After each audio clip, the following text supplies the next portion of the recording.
சிறுபான்மையினரின் உரிமைகளை பாதுகாக்கும் வகையில் FCRA திருத்தச் சட்டத்தை ஒன்றிய அரசு திரும்ப பெற வேண்டும் என திமுக தலைவர் மு.க.ஸ்டாலின் வலியுறுத்தியுள்ளார்.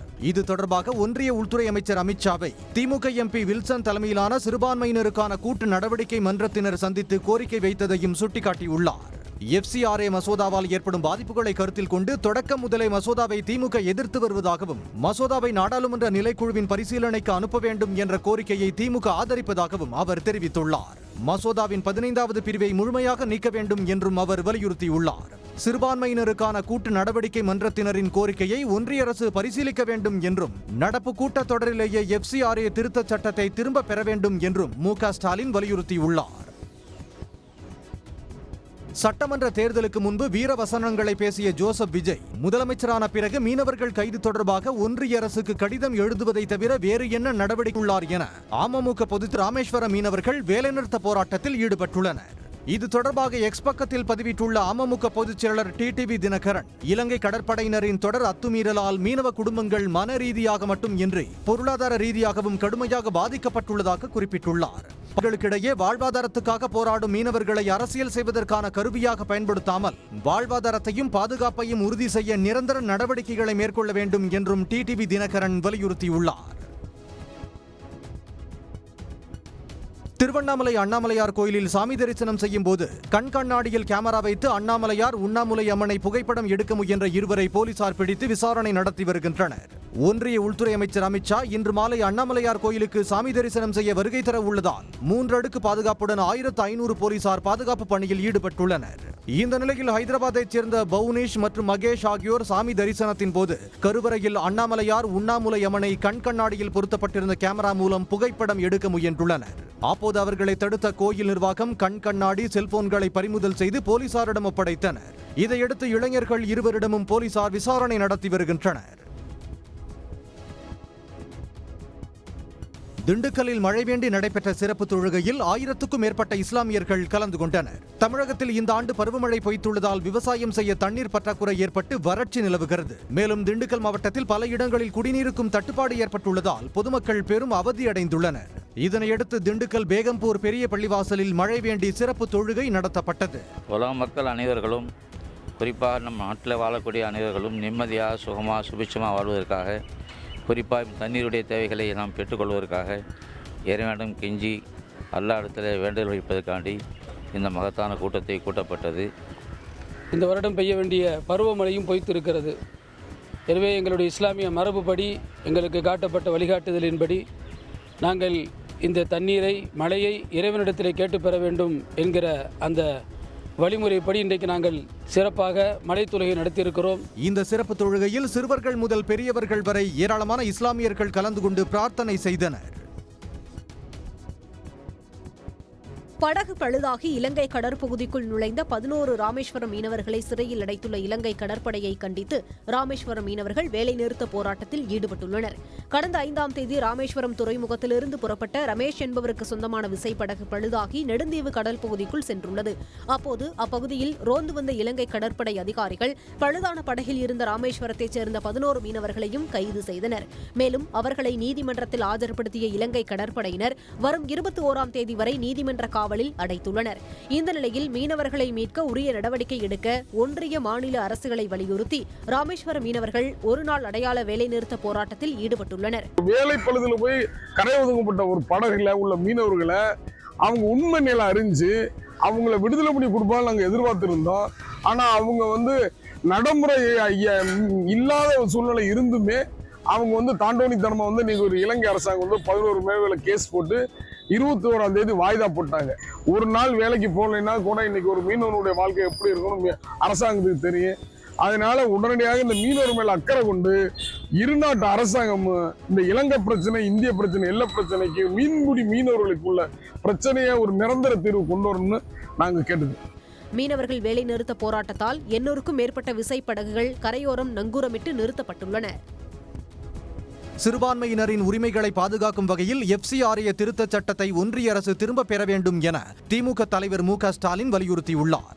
இது தொடர்பாக ஒன்றிய உள்துறை அமைச்சர் அமித்ஷாவை திமுக MP வில்சன் தலைமையிலான சிறுபான்மையினருக்கான கூட்டு நடவடிக்கை மன்றத்தினர் சந்தித்து கோரிக்கை வைத்ததையும் சுட்டிக்காட்டியுள்ளார். FCRA மசோதாவால் ஏற்படும் பாதிப்புகளை கருத்தில் கொண்டு தொடக்கம் முதலே மசோதாவை திமுக எதிர்த்து வருவதாகவும் மசோதாவை நாடாளுமன்ற நிலைக்குழுவின் பரிசீலனைக்கு அனுப்ப வேண்டும் என்ற கோரிக்கையை திமுக ஆதரிப்பதாகவும் அவர் தெரிவித்துள்ளார். மசோதாவின் 15வது பிரிவை முழுமையாக நீக்க வேண்டும் என்றும் அவர் வலியுறுத்தியுள்ளார். சிறுபான்மையினருக்கான கூட்டு நடவடிக்கை மன்றத்தினரின் கோரிக்கையை ஒன்றிய அரசு பரிசீலிக்க வேண்டும் என்றும் நடப்பு கூட்டத்தொடரிலேயே FCRA திருத்தச் சட்டத்தை திரும்ப பெற வேண்டும் என்றும் MK ஸ்டாலின் வலியுறுத்தியுள்ளார். தேனி மாவட்டம் பெரியகுளம் அருகே நெல் அறுவடை பணிகளில் விவசாயிகள் தீவிரமாக ஈடுபட்டுள்ளனர். இந்த ஆண்டு எதிர்பார்த்த அளவு கோடை மழையும் தென்மேற்கு பருவமழையும் உழவர்களுக்கு கை கொடுக்கவில்லை. இருப்பினும் பெரியகுளம் அருகே உள்ள தாமரைக்குளம், வடுகப்பட்டி, மேல்மங்கலம் உள்ளிட்ட பகுதிகளைச் சேர்ந்த விவசாயிகள் கண்மாய்களில் தேக்கி வைக்கப்படும் தண்ணீரை பயன்படுத்தியும் கிணற்று நீரை பயன்படுத்தி 4000 ஏக்கரில் கோடை நெல் நடவு பணிகளை மேற்கொண்டனர். இந்நிலையில் விளைச்சல் முடிந்து தற்பொழுது நெல் அறுவடை பணிகள் தீவிரமடைந்துள்ளது.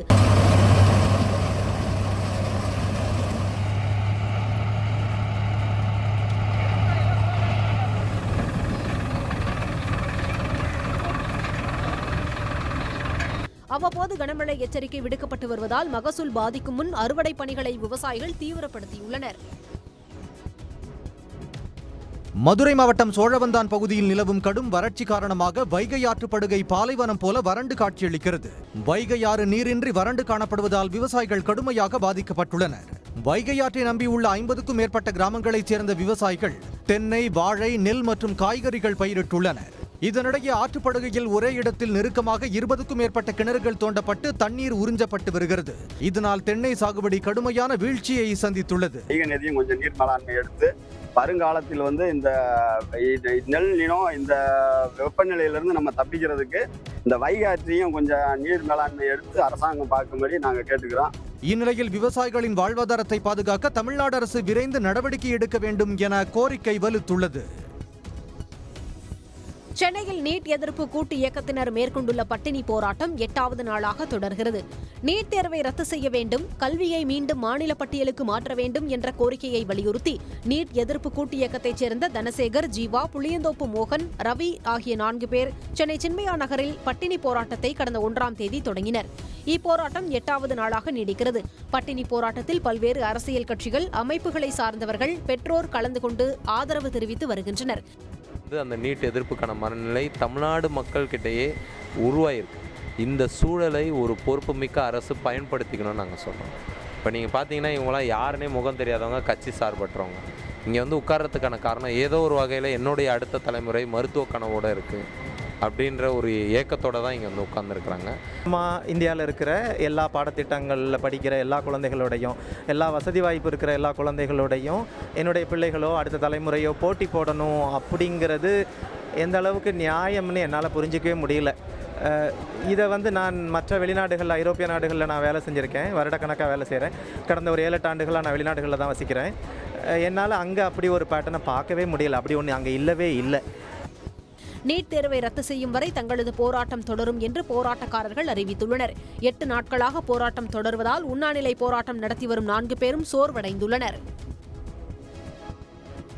சென்னை தாம்பரம் அருகே வாய்ஸ்கான் 5.0 என்ற தலைப்பில் நடந்த 2 நாள் கருத்தரங்கில் 150 மருத்துவர்கள் பங்கேற்றனர். குரோம்பேட்டை ஸ்ரீ பாலாஜி மருத்துவக் கல்லூரி மற்றும் மருத்துவமனையின் காது, மூக்கு, தொண்டைத்துறை சார்பில் வாய்ஸ்கான் 5.0 என்ற தலைப்பில் தேசிய கருத்தரங்கு இன்று தொடங்கியது. இதில் குரல் பயிற்சி, மொழி உச்சரிப்பு உள்ளிட்ட பயிற்சிகளும் அதற்கான சிகிச்சை முறைகளும் விரிவாக விவாதிக்கப்பட்டன. இதுகுறித்து கருத்து தெரிவித்த டாக்டர் MK ராஜசேகர், நவீன முறையில் குரல் பயிற்சி மற்றும் அதில் ஏற்படும் பிரச்சனைகள் சரி செய்யப்பட்டு வருவதாக கூறினார். எப்படி பேசுவது, அப்புறம் எப்படி ஃபாலோ பண்ணுவது, இது 2ஐ பற்றி தான் நாங்கள் கருத்தரங்கை நடத்தி கொண்டிருக்கிறோம். காது, மூக்கு, தொண்டைங்கும்போது பெரிய ஒரு பிரிவு. அந்த பிரிவில் ஒரு சின்ன பிரிவு ஸ்பீச் தெரப்பி அண்ட் ஃபாலோயிங். இப்போ ஃபார் எக்ஸாம்பிள் ஒருத்தருக்கு CVA பேச்சு மற்றும் மொழி உச்சரிப்பை தொழிலாக கொண்ட பாடகர்கள், வாய்ஸ் ஓவர் செய்பவர்கள், தொடர்ந்து பேசும் அரசியல் பிரமுகர்களுக்கு கூட குரல் கரகரப்பு ஏற்படுவதற்கு சிகிச்சை அளிக்கும் விதமாக பயிற்சி அளிக்கப்படுவதாக டாக்டர் ராஜசேகர் தெரிவித்தார். இந்த கருத்தரங்கில் நாடு முழுவதும் இருந்து காது, மூக்கு, தொண்டை மருத்துவர்கள், முதுநிலை மருத்துவ மாணவர்கள், குரல் மற்றும் விழுங்கும் சிகிச்சை நிபுணர்கள், பேச்சு மற்றும் மொழித்திறன் நிபுணர்கள் உள்ளிட்ட 150க்கும் மேற்பட்ட மருத்துவர்கள் கலந்து கொண்டுள்ளனர். மதுரை மீனாட்சி அம்மன் கோவிலுக்கு சேவை செய்வதற்கான 60 கோடி ரூபாய் மதிப்புள்ள சொத்தை முறைகேடாக பத்திரப்பதிவு செய்த வழக்கில் திண்டுக்கல் மாவட்டத்தைச் சேர்ந்த காளிக்குமார் என்பவர் கைது செய்யப்பட்டுள்ளார். மதுரை மீனாட்சி அம்மன் மற்றும் அழகர் கோவிலுக்கு சேவை செய்வதற்காக உருவாக்கப்பட்ட அறக்கட்டளைக்கு சொந்தமான சொத்துக்களை சட்டவிரோதமாக பட்டா மாற்றம் செய்த புகாரில் முன்னாள் கிராம நிர்வாக அலுவலர் அரசன் இடைநீக்கம் செய்யப்பட்டதுடன் முன்னாள் வட்டாட்சியர் மீது துறை ரீதியான நடவடிக்கையும் லஞ்ச ஒழிப்புத்துறை விசாரணைக்கும் பரிந்துரை செய்யப்பட்டது. இதன் அடிப்படையில் மொத்தம் 19 பேர் மீது வழக்கு பதிவு செய்துள்ள மத்திய குற்றப்பிரிவு காவல்துறையினர் ஏற்கனவே துணை ஆட்சியர் அன்பழகன் உட்பட 3 பேரை கைது செய்துள்ள நிலையில் பத்திரப்பதிவுக்கு உதவியதாக கூறி திண்டுக்கல் மாவட்டம் சிறுமலையைச் சேர்ந்த காளிக்குமாரை கைது செய்து சிறையில் அடைத்துள்ளனர். தருமபுரி மாவட்டத்தில் நிலவும் கடும் வறட்சியால் சுரைக்காய் விளைச்சல் கடுமையாக பாதிக்கப்பட்டுள்ளது. தருமபுரி, செட்டிக்கரை, வெள்ளோலை மற்றும் அதன் சுற்றுவட்டார பகுதிகளில் 500க்கும் மேற்பட்ட ஏக்கரில் சுரைக்காய் சாகுபடி செய்யப்பட்டு வருகிறது. மழை இல்லாததால் நிலவும் கடும் வறட்சியால் செடிகளை பாதுகாக்க டேங்கர் லாரிகளில் தண்ணீரை கொண்டு வந்து ஊற்றும் அவலம் நிலவுகிறது. விளைச்சலும் குறைந்துள்ளதால் போதிய விலை கிடைக்கவில்லை என்று விவசாயிகள் வேதனை தெரிவித்தனர். கிலோ வர காய் 1/4 கிலோ அவ்வளோதான் வருது, கம்மியாக. நிறைய புழு பூச்சி அந்த மாதிரி மருந்து அடிக்கலான்னு பார்த்தா அதுக்கு கூட எங்கள்கிட்ட தண்ணி வசதி இல்லாதனால மக்கள் ரொம்ப கஷ்டத்தில் இருக்கிறாங்க. இப்போ நாங்கள் கேட்குறோன்னா இவ்வளோ சொல்கிறோம், மற்றவங்களாம் ஏரியாவில் தண்ணி குடிக்கிறதுக்கு கூட தண்ணி இல்லாத ரொம்ப கஷ்டப்படுறாங்க.